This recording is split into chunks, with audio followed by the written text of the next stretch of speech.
એવી કઈ 5 વાતો છે કે જે કરવાથી તમે જે જોઈએ છે ત્યાં પહોંચી જાઓ.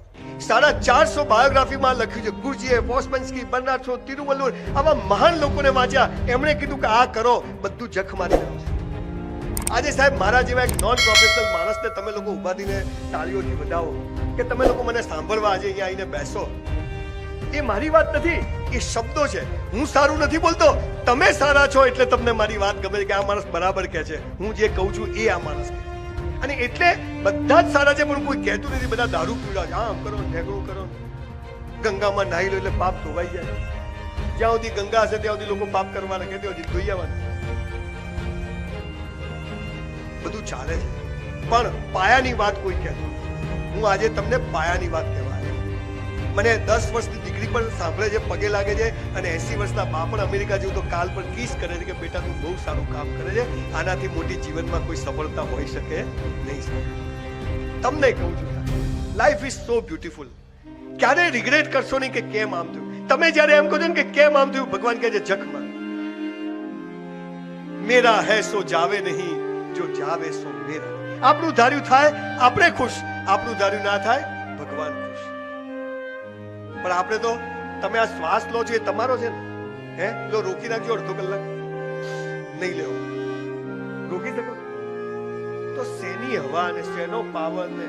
આ મકાન આપણું હો, બાજુમાં 2 પ્લોટ આપણા. એટલે વિમાનમાંથી જોઈએ તો ભારત આવડું દેખાય છે અને એમાં મહેમદાબાદ તો દેખાતું જ નથી કહેવાય. અને એમાં તમારું ઘર માઇનસમાં હોદવું પડે આમ કરી. તેની હવા મારા લાલીઓ માણસ ખોટા વહેમમાં જીવે. સાહેબ મોત આવે ને તો ખુશખુશાલ કે ચાલ, આ સમજણ આવી જાય ને ધેટ ઇઝ કોલ્ડ સક્સેસ. અને આ ઓટોમેટિક આવી જાય.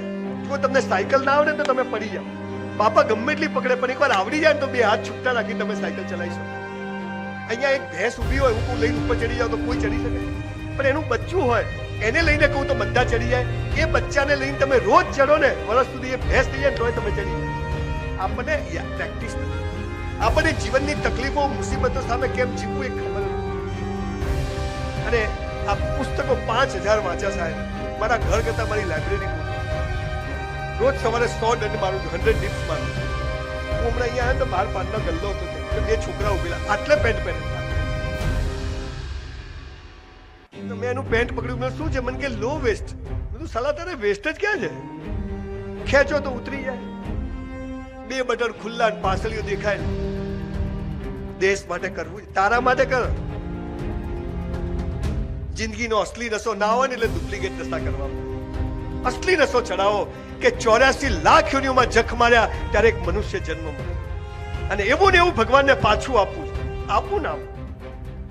આ દુનિયામાં આયા ત્યારે ગંદકી હતી, આ હતું કંઈક સુધારો કરી, નાનકડો સુધારો. હું એક ખૂણામાં 4 કીડીને લોટ નાખું ને એ પણ સુધારો છે. હું 2000 ઝાડ ના વાવું પણ 1 ઝાડ વાવીને પાણી પાઉં ને એના જેવું કોઈ પુણ્ય નથી. પણ આ વાતો ભૂલી અને બસ પૈસાની દોડમાં સવારથી ઘર બંગલો દોડાઈ જાય. અને એક દિવસ પેપરમાં ફોટો અને બધાના, તમે કોઈના મૃત્યુમાં ગયા બધાના ફોટા આમ જ હોય. પેલો હાર પહેરાવે ને દિવેલ પીધેલો છો. આજે ઘરે જઈ તમારા 10 ફોટા હસતા પાડી નાખજો એટલે તમે મરી જાઓ તો અમારે હોદવા ના પડે. બાકી તો 10 કરોડનું ડોનેશન આપે ને ધર્મશાળા, એનો ફોટો આવો જોયો.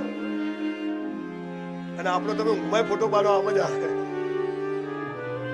શું લઈ આ ચાલુ કશું લઈને નથી જવાનું તોય આટલી ઉપાધિઓ છે. જો બધું લઈને જવાનું હોત તો 4 ગાડી આપણી, ભરો સામાન. 5 વાતો સાહેબ કરજો. કોઈ પણ ધર્મ, હું નાત જાત ધર્મ સંપ્રદાયમાં માનતો નથી, ઈશ્વરમાં માનું છું, મનુષ્યમાં માનું છું. ગીતાનો 4થો અધ્યાય એનો 13મો શ્લોક ઘરે જઈને વાંચજો. એમાં કૃષ્ણ ભગવાને કહ્યું છે, મેં જન્મને આધારે જાતિ નથી બનાવી, કર્મને આધારે જાતિ બનાવી છે. તું જેવું કર્મ કરશે એવો તું ઓળખાઈશ. પહેલી વાત, તમારે જીવનમાં સુખી થવું, જેના માટે ઈશ્વરે અહીં મોકલ્યા છે ત્યાં પહોંચવું છે. તો પહેલી વાત છે, જે કરો તે બેસ્ટ કરો. જે કરો એવું નહીં કે ભણવાનું, તૈયાર થવાનું, એ નહીં. સવારે ઉઠ્યા ત્યાંથી રાત્રે સુઈ જાઓ, બધું જ બેસ્ટ. ઉઠ્યા, કરાગ્રે વસતે લક્ષ્મી, કરમૂલે સરસ્વતી, અલ્લાહ તેરા શુક્ર ઉઠાડી.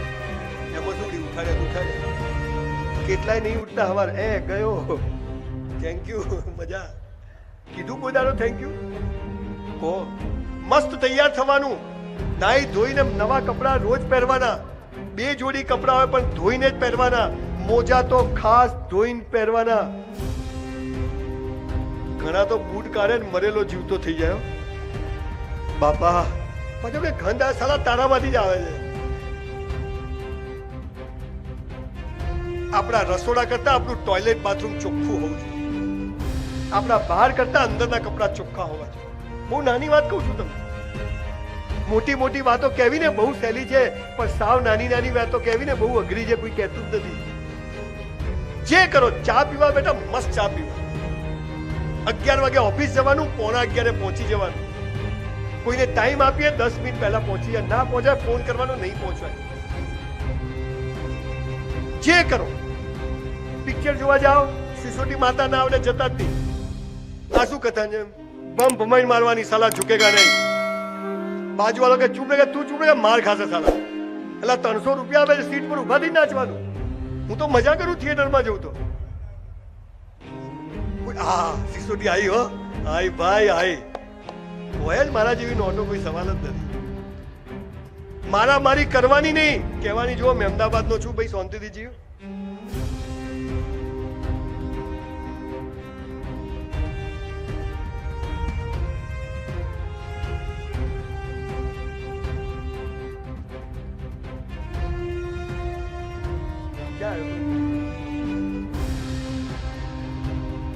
ભાઈએ મને એમ કીધું જલ્દી પતાવી દો તમે પતાવી દઉં જલ્દી પરમિશન લીધી હા 400 રૂપિયામાં વેઇટરની નોકરી કરી પણ હું 4000 નું કામ કરતો હતો 3600 રૂપિયા ભગવાનના ત્યાં જમા થાય અને ભગવાનને પણ 10 વર્ષે જખ મારીને આપવું પડે તમને કહું છું 20,000 પગાર હોય તો 40,000 નું કામ કરજો 20,000 માં જે કરો એ તો મજૂરી છે પણ 20,000 ઉપર જે કરો એ તમારું જમા થાય છે ને ભગવાન એનો બદલો આપે છે ને આપે છે હિન્દુઓમાં કીધું ધર્મરાજ ચોપડા લખે છે ઇસ્લામમાં તો ત્યાં સુધી કીધું તારા 2 ખભે 2 ફરિશ્તા મૂક્યા છે એ બધું લખે છે આ તો કે જાય ચાલુ રાખો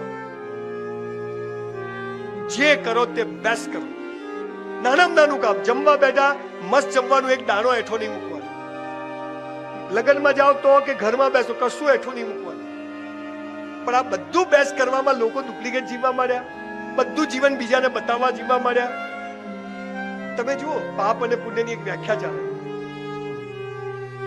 બહાર જાય એટલે હીરો હિરોઈન હસબન્ડ વાઈફ બહાર જાય તો અને ઘરમાં તો કામવાળી કઈ ઘરવાળી કઈ ખબર જ ના પડે મારા લગ્ન થયા મારી વાઈફને કીધું પલ્લવી ઘરમાં જ નવા કપડા પહેર મને કે કેમ મેં તું મને ગમવી જોઈએ કે ગામને ગમવી જોઈએ બહેનો ઘરે જઈને રોજ નવા કપડા પહેરજો નહીં તો લગ્નની સાડી છે ને એના ગોદડાની ખોળોય નહીં બને ઘરમાં જ નવા પહેરવાનું મસ્ત રહેવાનું રોજ બર્થડે જ હેપી બર્થડે કરવાની જે કરો તે બેસ્ટ કરો વિદ્યાર્થીઓ પેપર આપવા બેઠા 3 કલાકનું પેપર જે આવડે કે ના આવડે ઊભા નહીં થવાનું આવડે તોય બેસવાનું ના આવડે તોય બેસવાનું 3 કલાક આયા છીએ બરાબર લખીને જવાનું બેસ્ટ લખવાનું જે આવડે પહેલો પ્રશ્ન સારો આવડે લખી નાખો આજુબાજુ ફાફા મારવાની ચોરી કરીને 54% લઈને કારકુનની નોકરી કરવા કરતા શું ખબર નપાસ થઈને બિઝનેસમેન બનવાનું લખ્યું હશે હે ને આ પાવર આપણામાં હોવો જોઈએ